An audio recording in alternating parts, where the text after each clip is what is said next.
제가 신학교를 다닐 때 어떤 분이요, 중간에 공부를 포기하겠다는 이런 분이 계셨어요.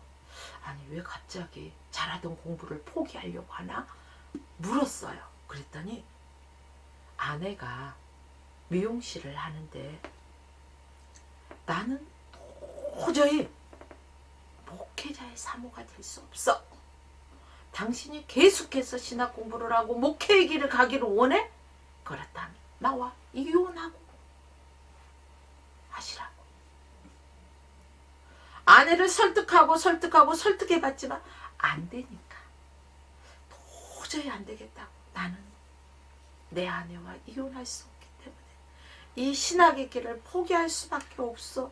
그냥 성도로 주의 사역을 감당하고자 한다는 이런 동기가 있었는데요. 그가 이렇게 말을 해요. 야, 아무개야, 너는 정말로 멋지게 한번 목회해보려. 너답게 목회해보려. 여러분, 우리 사람들은 흔히 무엇답게 이렇게 살아봐라, 이렇게 말을 하곤 합니다. 남자들에게 뭐라고요? 야, 남자답게 멋지게 한번 해봐, 이런 말을 합니다. 멋지게 한번 살아봐. 그렇다면 같은 맥락에서 우리는 한번 바라볼까요? 하나님을 믿는 우리는 성도죠. 그리스도인이란 말이에요. 그렇다면 성도로서, 그리스도인으로서 멋지게 삶을 사는 것은 어떤 것이 있을까? 첫째는 성도답게 사는 것이요, 멋진 그리스도인의 삶이라고 저는 생각합니다. 그래서 오늘 본문 하갈과 그 아들 이스마엘을 소개해드리고 있습니다. 그런데 오늘은 이들의 모습을 통해서요, 성도답게 멋지게 사는 삶이 아닌 그 반대의 삶을 살아가는 것을 볼 수가 있습니다. 성도답지 못한 삶, 바로 하갈과 같은 케이스를 말하고 있지 않습니까? 하갈은요, 기구한 운명을 가지고 태어난 여인입니다. 자기가 종으로 태어나고 싶어서 종으로 태어났겠습니까? 노예로 태어났겠냐는 거예요. 아니죠. 부모님이 노예로 살아가고 있으니까 그 부모를 잘못 만나서 그 또한 노예로 태어난 거 아니겠습니까? 평생 동안 종으로만 살다가 어느 날 여주인에 의해, 여주인 누구요? 사라에 의해서 자기는 뜻하지도 않고 생각지도 않고 원하지도 않았는데 아브라함의 후처가 되게 됐습니다. 말이 좋아서 그게 후처지 사실상 그게 후처입니까? 사라에게 자식이 없어서 너를 통하여서 내가 자식을 얻기 원해서 살짝 들여보내는 한마디 말로 하자면은 씨바지에 불과하지 않았나, 이렇게 말하고 싶습니다. 그런 중에도 하갈은 아들을 낳았어요. 그 아들이 이제 좀 크면서 좀 대우를 받으면서 좀 사람답게 사나 싶었어요. 그런데요, 아니 이게 생각지도 않게 여주인 누구요? 사라의 질투로 의해서 이제 아들과 함께 결국 집에서 쫓겨나게 되었어요. 이제 사막 한복판에서 아들 이스마엘과 하갈은 죽음만을 기다리는 이러한 기구한 운명의 여인이었다는 거죠. 당시에 하갈은 죽음 앞에서 자신의 처지를 한탄할 수밖에 없었어요. 또한 아무것도 모른 채 죽어야 할 아들을 보면서 울분을 터뜨리면서 아주 통곡하면서 울었다는 것입니다. 그러나 그런 하갈의 모습은 우리가 신앙적으로 바라볼 때 전혀 성도답지 못한 모습이었다는 것입니다. 생각해 보십시오. 그리스도인, 성도라면은 어떠한 운명 앞에, 어떠한 문제 앞에 불평하고 원망하고 한탄하면서 통곡하는 것이 아니라 하나님 앞에 나와서 하나님 앞에서 기도해야 하는 게 성도의 모습이라는 것입니다. 그런데 하갈의 모습은 자신의 운명 앞에서 한탄을 했어요. 자신의 불행 앞에서 통곡을 했어요. 여러분이 한탄하고 통곡하고 또 불행한다고 해서 막 이런 것들을 행한다면은 그 어려움이 피해갑니까? 아니요. 내가 불평하고 불만을 토하면서 통곡한다 해도 그 문제는 여전히 그 문제대로 있다는 것입니다. 혹 오늘 예배드리시는 이 자리에도 하갈 같은 삶을 사는 성도님이 계시다면 한번 여러분들에게 묻고 싶습니다. 여러분, 언제까지 불평하겠습니까? 언제까지 죽겠다고 그러한 언어만 만발하시겠습니까? 여러분의 인생이 힘들다고 불행하다고 언제까지 탄식만 하시겠습니까? 혹 이런 분이 또 하는 일마다 꼬여가지고 내 뜻대로 되지 않아서 못 살겠네, 죽겠네, 이러한 심정으로 한탄하면서 오늘 이 시간에 이 예배를 드리시는 분 안 계십니까? 사랑하는 여러분들이요, 그럼에도 불구하고 우리는 하나님을 믿는 사람으로서 성도답게 살기를 원하신다면 이제라도 나 자신에게 질문을 한번 던져보세요. 아무개야 자신의 이름을 부르면서 내가 하나님을 믿는다고 하면서 언제까지 저 하갈처럼 통곡하고 불평하고 원망하면서 울분을 통하면서 울고만 있을 거냐? 여러분, 하박국에 보십시오. 그리 아니하실지라도 나는 주께 감사하리라. 내게 좋은 환경에서는 누구나 기쁘고 감사할 수가 있습니다. 그러나 내 상황이 어렵고 꼬이고 힘든 상황 속에서도 감사할 수 있는 게 성도다운 삶이라는 것입니다. 본문에서 중요한 것은 하갈이 통곡하게 쫓겨난 다음에 통곡하게 되는 그러한 상황입니다. 본문을 보면니까요, 하나님은 아브라함에게 하갈과 이스마엘에게 내가 어떠하게 하리라라고 자세히 설명해 주었습니다. 그게 뭐예요? 내가 이스마엘에게 한 민족을 이루게 할 거야. 내가 책임질 거야. 그러니까 너는 근심하지 말고 너의 아내 사라가 하라는 대로, 시키는 대로, 초강지처 사라가 하라는 대로 하라는 거예요. 그런데요, 하갈에게는요, 하나님께서 이런 방구의 말씀이 없으셨어요. 어찌어찌 하겠다, 이런 말씀이 전혀 없으셨어요. 여주인 사라가 쫓아내라고 했다 해서 나가라는 남편이며 또 그런 아버지의 처사 하갈 입장에서 얼마나 그 냉정하고 당혹스럽겠어요. 아무리 조강지처가 아니고 후초고 어떻게 보면 심할제 역할처럼 이러한 삶을 살았다 할지라도 그래도 만리장성을 사고 살을 빗대고 살고 함께 그냥 자녀도 낳았는데, 아니 조강지처인 사라가 하갈도 그 자식도 쫓아내라고 한다고 그대로 나가라고 그냥 가죽 부대에다 물을 채워주면서요, 나가라고 하니 여러분 입장 바꿔서 생각하면 얼마나 당혹스럽겠어요.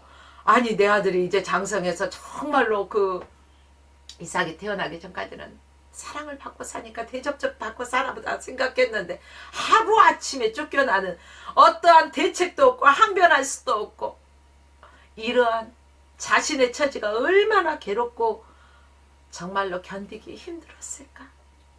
우리가 살아가다 보면은 이처럼 당혹스럽고 감당하기 힘들고 정말로 어떤 대책도 세울 수 없어서 눈물만 주르륵 흐를 수밖에 없는 상황이 왜 없겠습니까? 봄, 여름, 가을, 겨울이 있듯이 우리 인생에는 기쁠 때도 있고 슬플 때도 있고 희노애락이 있다는 것입니다. 그렇다 해서 우리가 이 괴로운 상황 속에서, 아픔 속에서 한탄만 한다는 것은 믿는 하나님의 백성으로서, 성도로서, 그리스도인으로서 합당하지 않는 삶이라는 것입니다. 하나님도 그렇습니다. 이왕 지사 계획들이 있다면 잘 설명해 주면서 고난을 겪을지라도 네가 이러한 고난을 겪고 나면은 이게 있거든. 그러니까 조금만 인내하고 소망을 가지고 한번 잘 견디어 봐. 그렇다면은요, 어떠한 시련이 있다 해도 아마 그래, 하나님이 약속했으니까 조금만 더 기다려보자, 이거 주시기 위해서라잖아 하고 아마 소망으로 견디지 않았을까 싶은 마음도 없지 않아 있어요. 여러분, 아무런 설명 없이 모든 시련을 겪게 하시니 어찌 원망스럽지 않겠습니까? 우리 보통 사람의 생각이에요, 이게. 그런데 성경에 나오는 이 하갈에게만 하나님이 설명해 주지 않으셨을까요? 아브라함에게는 설명해 주셨는데 하갈에게는 설명을 해 주시지 않으셨어요. 하갈에서만 설명해 주지 않으신 게 아니라 오늘 이 시대를 살아가는 저와 여러분들도 막막해서 답답해서 사방이 가로막혀 있다고 땅을 치며 통곡하시는 분이 왜 없겠습니까? 그러나 여러분들이요, 위를 바라보세요. 하나님을 바라보라고 열려있잖아요. 하갈에게만 말씀해 주지 않으신 게 아니라 오늘 이 시대를 살아가는 우리에게도요, 그 상황을 자세하게 설명해 주지 않으신 부분들이 너무너무 많다는 거예요. 오늘날 우리에게도 나의 고난과 나의 실패, 나의 괴로움 등에서 아무런 향후 대책도 설명해 주지 않으시는 거예요. 아브라함에게 갈대와 우로를 떠나라고 할 때요, 내가 갈대와 우로를 떠나는 순간 내가 어디로 인도할게, 어떻게 해서 어디까지 내가 할 거야, 이렇게 설명해 주지 않으셨어요. 그냥 떠나라고 하셨어요. 이처럼 우리의 삶도요, 마찬가지라는 거예요. 그러면서 하나님은 뭐라고 말씀하십니까? 나를 믿는다면 너의 그 믿음과 행함을 보여줘. 우리는 흔히 사람들에게 너 나 믿어 못 믿어? 믿어? 그럼 믿고 따라와 이렇게 말하잖아요. 사람들 사이에도. 하나님께서도 마찬가지예요. 하나님은 성경 66권을 우리에게 주셨어요. 그리고 그 말씀을 무시로 묵상하고 그 약속의 말씀을 붙잡고 하나님 앞에 묻고 기도하라는 거예요. 그러면 성령 하나님이 그 길을 어떻게 하셔요? 인도하셔요. 우리가 한 번도 가보지도 못한 낯선 곳에 갈 때 길을 찾지 못하면 불안하잖아요. 두려워하잖아요. 그런데 너무너무 기가 막히게 내비게이션이 잘 나와가지고요, 처음 가본 길도 내비게이션만 탁 켜면은 좌로 가세요, 우로 가세요, 몇 차선을 타세요, 분홍색 차선을 타세요, 초록색 차선을 타세요. 얼마나 설명을 잘해주셔서요. 저도 가끔 운전하다가 보면 내비게이션 고맙다, 야, 색깔까지 말해줘서, 이렇게 말할 때도 있습니다. 여러분, 우리의 인생길에 내비게이션이 돼주신 분이 누구예요? 바로 성령 하나님이 우리의 행할 길을 알게 하신다는 것입니다. 인도하신다는 것입니다. 그러나 내가 아무것도 행하지 않는데 인도하시나요? 성령 하나님이 인격적인 분이십니다. 내가 요청하지 않으시면 그분은 지켜보고 계시는 분입니다. 그러므로 사랑하는 여러분들이요, 내가 답답한 일이 있습니까? 고난을 당합니까? 실패하였습니까? 무슨 일이 꼬여서 안 됩니까? 아니면 질병으로 고통당하고 계십니까? 이러한 문제 속에서 낙심하고 낭망하지 마십시오. 하갈과 같이 울부짖기만 하는 것에서 그치는 것이 아니라 우리는 성령 하나님께 납작 엎드려서 그분의 뜻을 구하고 그분의 인도하심을 구해야 할 것입니다. 문제보다 크신 하나님을 바라볼 수 있는 믿음의 눈을 가지십시오. 하나님을 믿고 그 믿음대로 행하십시오. 요단강을 건널 때 그 물이 이미 갈라진 상태에서 걸었습니까? 아니요. 물은 여전히 흐르고 있지만 벗개를 맨 제사장들이 먼저 발을 내디딜 때 무엇으로 내디뎠어요? 믿음으로 내디딜 때 갈라졌습니까? 여러분들이요, 이처럼 믿음의 행위는 매우 중요하다는 것입니다. 말로만 믿는다 행하면서 행하지 않는 것은 죽은 믿음인 것입니다. 사랑하는 여러분들이요, 오늘 어떠한 상황인지 여러분의 형편과 처지는 각자가 다를 것입니다. 그러나 여러분, 하나님을 믿으십시오. 하나님의 약속의 말씀을 붙드십시오. 그리고 하나님 앞에 구하십시오. 먼저 그 나라와 의를 위해서 구하고, 그렇다면 하나님의 마음에 합한 자의 그 기도를 하나님은 들으시고 응답하신다는 것입니다. 그래서 우리는 믿어야 하고 행해야 한다는 것입니다. 별다른 설명이 없어도 하나님은 나의 고난 중에서 역사하실 것이라는 그 믿음을 가지고 있어야 합니다. 그래, 지금 내가 고난 당하고 있지만 하나님의 이 고난을 통해서 주시고자 하는, 정금같이 나를 단련시키고 하나님께서 쓰시고자 하시는 분명한 목적이 있을 거야. 토기장이 되신 우리 주님이 우리를 빚을 때는 그만한 계획을 가지고, 그만한 설계도를 가지고 우리를 빚으시지 않겠습니까? 여러분은 각자 한 사람 한 사람마다 현재의 상황이 다를 것입니다. 그러나 위대하신 하나님, 강하신 하나님, 약속의 하나님, 신실하신 하나님, 그 하나님을 믿고 그 믿음대로 행할 때 하나님의 은혜가 여러분 삶 가운데 충만하게 넘치시길 주의 이름으로 축원합니다. 14절 하반절부터 15절 말씀 보니까요, 이제 하갈이 부엘셀바 들에서 방황할 때 가죽 부대의 물이 다 어떻게 됐다고요? 떨어졌다는 거예요. 바닥이 보였다는 거예요. 그러니 그 자식을 떨기 나무 아래 두고 하갈은 어떨까요? 물을 찾아 헤매는 거죠. 찾고 또 찾는 거예요. 그러나 그 사막에서 오아시스를 찾지 못하자 덜컥 겁이 나는 거예요. 이러다 우리 정말 죽는 거 아니야? 우리 아들과 내가 정말 죽는 건 아닌가? 이러한 당황스러운 하갈, 어찌 보면 당연하지 않습니까? 여러분들이 그 상황이라면 어떨까요? 그렇습니다. 우리 인생에 자기 뜻대로 살아갈 때 자기가 가진 포대, 내가 가진 것, 한마디로 이 자료에 있던 것, 내가 가지고 있던 담겨있던 것들을 다 쓰면은요, 언젠가는 다 허비예요. 부자가 나는 부자니 하지만 그것을 돌지 않고 계속 호랑방탕하게 쓰고 또 쓰다 보면 바닥이 나는 거예요. 언젠가 한계가 있다는 거예요. 우리 세상적인 삶은요, 무한한 게 없어요. 한계가 있다는 것입니다. 그럼에도 세상 주머니만 의지하고 몇 푼 안 되는 주머니를 의지하면서 세상 보따리만 채우려고 하는 삶, 이게 바로 하갈 같은 삶이 아닐까 생각해 봅니다. 결국 이런 사람은 내가 가진 것이 바닥이 나서 외부로부터 그것을 다시금 채우려고 할 때 내 뜻대로 안 되니까 나오는 건 뭐예요? 한숨뿐. 아이고, 한숨뿐이라는 거예요. 들어오는 건 뭘까요? 나가는 게 한숨이면 들어오는 건 불안, 근심, 좌절, 이런 것뿐이라는 거예요. 여러분, 우리 주님은 말씀하셨어요. 평안하라고, 두려워 말라고 말씀하셨습니다.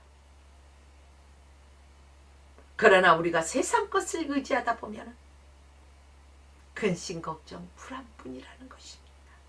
오늘 말씀을 듣는 사랑하는 성도 여러분 중에서도 혹시 지금까지 나도 이렇게 살았는데 라고 생각하십니까? 전혀 성도답지 못한 하갈과 같은 케이스가 바로 나라구나 이렇게 생각하십니까? 그런데 빨리 여기서 돌이키고 회개해야 되는데 우린 도대체 언제까지 하갈과 같은 삶을 살아야 하지? 이러면서 불평을 이어가서는 안 된다는 것입니다. 여러분, 내가 하갈과 같은 이러한 불평이 있고 원망이 있고 통곡이 있고 어려움 가운데서 있다면 이제는 그것들을 내려놓고 이러한 자기 자신을 들여다보고 세상 것에만 의지했던 것, 내 주머니만 의지했던 것, 세상 것으로만 모아 채우려 했던 것들 다 허무한 뿐이라는 것을 여러분 왜 모르십니까? 여러분 솔로몬보다 더 부자가 어디 있었어요? 성경에 보면 없잖아요. 부와 명예 모든 것을 누렸던 솔로몬이 늙은 말년에 뭐라고 말했어요? 헛되고 헛되도다. 다 누려봤는데 헛되다는 거예요. 여러분 세상 것으로는요 만족함이 없습니다. 온전히 하나님이 주신 위로부터 오는 것에 만족함이 있는 것입니다. 그러므로 내가 하갈과 같이 정말로 세상 것으로 채워서 만족함을 얻으려고 하다가 거기에서 낙심하고 좌절하고 꼬였던 것들을 하나님 앞에 철저하게 회개하고 다시금 돌아서야 된다는 것입니다. 하갈뿐인가요? 두 번째는 성도답지 못한 이러한 케이스가 어머니 하갈뿐이 아니라 그 아들 이스마엘 케이스도 있다는 것입니다. 이스마엘 역시 기구한 운명 마찬가지입니다. 아브라함의 나이 86세에 태어나서요 온갖 귀여움은 독차지하고 자랐겠죠. 그런데 어느 날 생각지도 못하게 이복 동생 이삭이 태어났어요. 이삭이 태어나자 자기가 봤던 온갖 귀여움이 누구에게로 옮겨갔어요? 이삭에게로 옮겨갔어요. 한마디로 하루아침에 소위 찬밥 시세가 되었다는 거예요. 분명 나 자신도 아브라함의 아들로 태어났건만 다르다는 거 뭐예요? 어머니만 다를 뿐인데 왜 이삭은 어머니를 잘 만나서 똑같은 아버지인데 대우를 받는데 나는 이렇게 푸대접을 받고 살아야 되는 그게 있지 않았을까요? 우리나라도요 옛날에요 양반과 쌍놈이 있을 때요 본처 자식과 또 첩의 자식은요 분명하게 달랐어요. 그래서 홍길동이 뭐라겠어요? 아버지를 아버지라 부르지 못하는 것을 가슴 아파했잖아요. 한번 그것과 비교해 보세요. 결국 이스마엘도 생모 하갈과 함께 이제 사막으로 같이 쫓겨나는 시대가 되었습니다. 이스마엘이 죽을지 살지 아무도 몰라요. 아마도 당시 지형과 그 상황을 고려해 보면 어때요? 살 확률이 높을까요? 죽을 확률이 높을까요? 그 지형과 상황을 고려해 본다면 죽을 수밖에 없는 확률이 더 높았겠죠. 실제로 수중에 있는 것은 뭐예요? 양식과 물이었어요. 그런데 그 양식은 먹어요, 안 먹어요? 구경하라고 줬나요? 보고 자린고기처럼 한번 쳐다보고 하면 배불러져요? 아니잖아요. 솔직히 말해서 우리 먹어야지 배부르잖아요. 그 양식 먹고 목이 말라 꼴깍꼴깍꼴깍 물을 마셔야 될 거 아니에요. 그런데 이게 다 떨어졌어요. 그러다 보니까 어머니는 죽음 앞에서 통곡하고 엎드려 있다는 것이죠. 전 창세기에서 이 부분을 읽을 때마다 늘 궁금했어요. 당시 현 상황에서 이스마엘의 처신이 나는 너무너무 궁금하더라고요. 한번 계산해 보면은요. 그 당시 이스마엘의 나이가 대충 한 15세에서 17세쯤 되지 않았을까 한번 생각해 봅니다. 그렇다면 15세에서 17세가 됐다면 자기 앞가림 정도는 할 수 있지 않을까요? 제 앞가림이나 어머니 한 분 정도는 책임질 수, 좀 모실 수 있지 않을까 좀 생각해 보는데, 그런데 부자 아버지 밑에서 고생을 모르고 자라서 그런지 아니면 어떻게든 되겠지 이런 마음으로 될 대로 되라는 마음이었었는지 저는 그 마음을 도통 모르겠고 궁금하더라고요. 어쨌든 그만큼 장성한 아들이라는 건 확실하잖아요. 그런데 절망으로 우는 어머니를 위로한다는 그러한 성경 구절을 보셨습니까? 못 봤어요. 아니면 자신이 나서서 어머니 여기 계셔요. 제가 아무래도 더 젊고 힘이 있잖아요. 제가 나가서 물을 찾아볼게요. 이렇게 말한 적이 있어요? 성경에 보니까 없더라고요. 성경에선 이스마엘에 대해선 아무런 언급이 없어요. 도대체 아들 이스마엘은 지금 뭘 하고 있었을까? 궁금하지 않으십니까? 어머니가 그 관목 덤불 그늘 아래 있으라고 했다 해서 거기서 어머니의 울음을 보며 같이 따라 울었다거나 아니면 어머니가 길어다 줄 물이나 기다리고 아우 목말라 죽겠어. 우리 엄마 왜 물을 빨리 안 구해와? 이렇게 투정을 부리거나 어떤 것이었을까요? 그렇더라도 자기 눈앞에 절망적으로 통곡하는 어머니를 그냥 바라보았어요. 되겠냐? 이런 말입니다.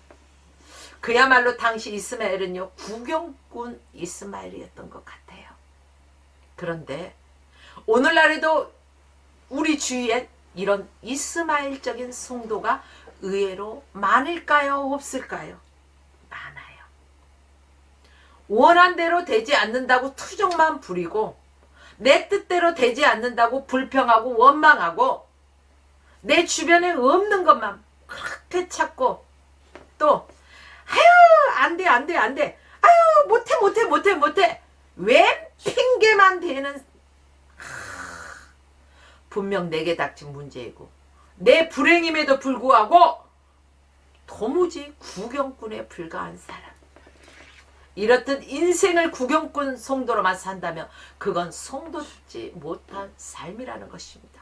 하나님은요, 우리에게 똑같은 가진 자나 못 가진 자나 예쁜 사람이나 조금 덜 예쁜 사람이나 다 똑같은 시간을 분배해 주셨어요.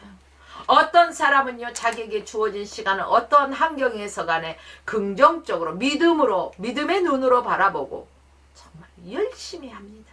그러나 어떤 사람은 이스마엘처럼 강 건너 불 보듯이 구경하면서 불평하는 사람도 있을 것입니다. 여러분, 구경꾼 인생 되지 맙시다. 예배도요, 예배를 보는 사람이 되지 말아야 돼요. 예배를 본다는 것은 내가 그 예배에 참여하지 않는 거예요. 구경꾼에 불과하다는 거예요. 그런데 믿는 사람들 중에서도 예배를 본다, 나 예배 보고 왔어, 그래 많이 구경했냐? 이렇게 묻고 싶어요. 여러분, 예배는 보는 것이 아니라 창조주 하나님 앞에 분명하게 우리의 마음과 뜻과 정성을 다해서 생명을 다해서 드려지는 것입니다. 참여하는 것입니다. 우리의 언어가 바뀌어야 돼요. 우리의 인생에서 필요한 복음을 얻기 위해서 지금 여러분들은 뭘 하고 계십니까? 신자가 아닌 성도다운 삶을, 하나님을 믿을 때 이 성도다운 삶을 살아갈 수가 있다는 것입니다. 믿음은요, 이론이 아니에요. 이론적으로는요, 요래 하면은 요렇게 되겠구나. 이론은 그래요. 그러나 신앙은 이론이 아니라 실제입니다. 믿음은 생존 자체라는 것입니다. 도무지 믿겨지지 않는 상황, 도무지 가망이 없는 상황, 현실에 빗대어서 전혀 현실감이 없다 할지라도 하나님이 말씀하시면 우리는 아멘 하고 믿어져야 한다는 것입니다.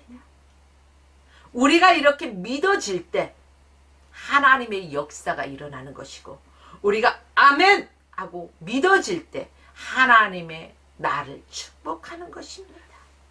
오늘도 예배드리는 성도 여러분, 그래, 야야 네가 내 상황 대봐라, 그래도 그렇게 말씀을 전하겠니? 이렇게 하시는 분도 계실지 몰라요. 그러나 여러분, 누구든지 감당할 수 있는 시험밖에 하나님께서 주지 않으십니다. 그러나 그 문제를 바라봤을 때는 문제가 너무 커다랄 수밖에 없어요. 문제보다 크신 하나님을 바라보십시오. 하나님의 약속의 말씀을 붙드십시오. 그리할 때 하나님께서는 그 믿음을 보시고 축복하십니다. 기름 부어 주십니다. 그런 축복을 받고 사는 성도라야 진정한 성도다운 성도가 되지 않겠습니까? 그렇습니다. 문제는 이런 상황이 오늘을 사는 우리라는 곳에서 별다르지 않다는 것입니다.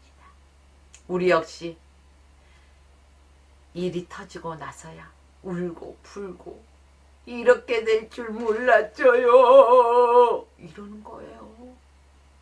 일상의 모든 삶 속에서 하나님이 나와 함께 하신다는 그 믿음을 가지고 하나님을 찾고 하나님의 얼굴을 구하라는 것입니다. 하나님의 얼굴을 어떻게 구해요? 하나님을 찾으라는 것이 너희는 하나님을 찾을 만한 데에 찾으라. 하나님께서요 구원의 손을 내미십니다. 그냥 하나님의 자녀들을 내버려 두지 않으셔요. 여러분, 포도나무에 가지가 붙어있지 않으면 그 가지는 꺾여져 밖에 던져졌을 때 사람들에게 밟혀지고 말라 비틀어 죽는 거예요. 그러나 그 가지가 포도나무에 붙어 있을 때 열매를 맺는 거예요.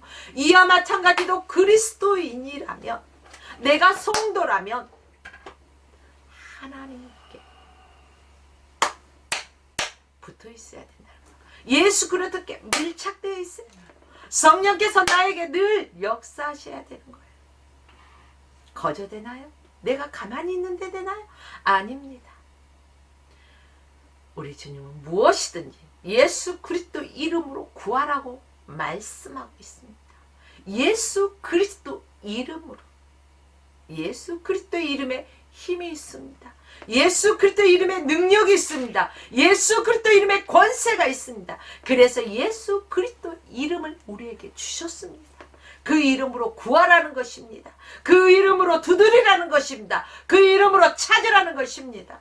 여러분, 예수 그리스도 이름으로 하나님 앞에 납작 엎드려서 기도하십시오. 하나님은 나를 만드시고 나를 지으신 이시기 때문에 나를 나보다 더 잘하시고 내 형편을 너무나 잘하십니다. 그렇기 때문에 우리가 하나님 마음에 합하기만 하면 하나님께서 역사하신다는 것입니다. 하나님은 하나님을 찾는 자를 돌아보시는 거예요. 하나님을 찾는 자에게 응답해 주시는 거예요. 하나님께 기도하는 자를 하나님께서 축복하시는 거예요. 그러므로 우리가 성도답게 살고자 한다면, 첫째, 하나님께서는 나를 위해 준비해 두신 복이 있다. 이것을 믿으십시오. 둘째, 하나님은 그 복을 나에게 주실 것이다 라는 믿음을 가지십시오. 셋째, 우리에게는 하나님이 주시는 복을 받아 누릴 만한 믿음이 있어야 한다는 것입니다. 자격이 있어야 돼요. 무슨 자격? 믿음의 자격. 예수 그리스도를 믿는 믿음의 자격. 성령님이 나와 함께 하시는 것. 지금 이 시간도요, 성령님은요 우리의 예배 가운데 함께 하십니다. 이렇듯 성도는 하나님께서 주시는 복을 받고 인생의 승리자로 살 때 참 성도다운 성도로 살아가는 것입니다. 따라서 그 승리와 그 복을 위해서라면 당장은 조금 힘들고, 지금 당장은 조금 어렵고, 지금 당장은 괴롭고, 더는 믿고 싶지 않을 때라도, 가끔은 믿어지지 않을 때도 다시 한번 더 하나님을 믿고 마음에 믿음의 열심을 내어서 쉬지 않고 기도하는 참 성도다운 성도가 되시길 주의 이름으로 축원합니다. 그러므로 우리는 수시로 나 자신에게 질문을 할 수 있어야 돼요. 여러분, 수시로 거울을 보십니까? 안 보십니까? 거울을 안 보면 내 얼굴에 뭐가 묻었는지 눈곱이 끼었는지 콧물이 주르르르 흘러가지고 말라 삐뚤어졌는지 몰라요. 거울을 봐야지 내 매무새를 깨끗이 한다는 거예요. 이러듯이 나 자신에게 질문을 해요. 하나님의 말씀을 비추어서, 말씀의 거울을 비춰서 나는 성도다운 삶을 살아가고 있는가? 나는 혹시 하갈과 같은 삶을 살고 있지 않는가? 나는 이스마엘 같이 구경만 하고 있지 않는가? 스스로에게 질문을 던지세요. 나는 몇 번에 속할까? 나는 몇 번에 속할까? 나는 여러분들의 상황을 모르지만 여러분 자신은 너무나 여러분 자신을 잘 알 거예요. 여러분, 우리 모두가 성도답기만 한다면 하나님도 우리에게 하나님답게, 누구답게? 하나님답게 역사하신다는 사실을 믿으시기를 주의 이름으로 축원드리며 오늘 말씀을 마칩니다.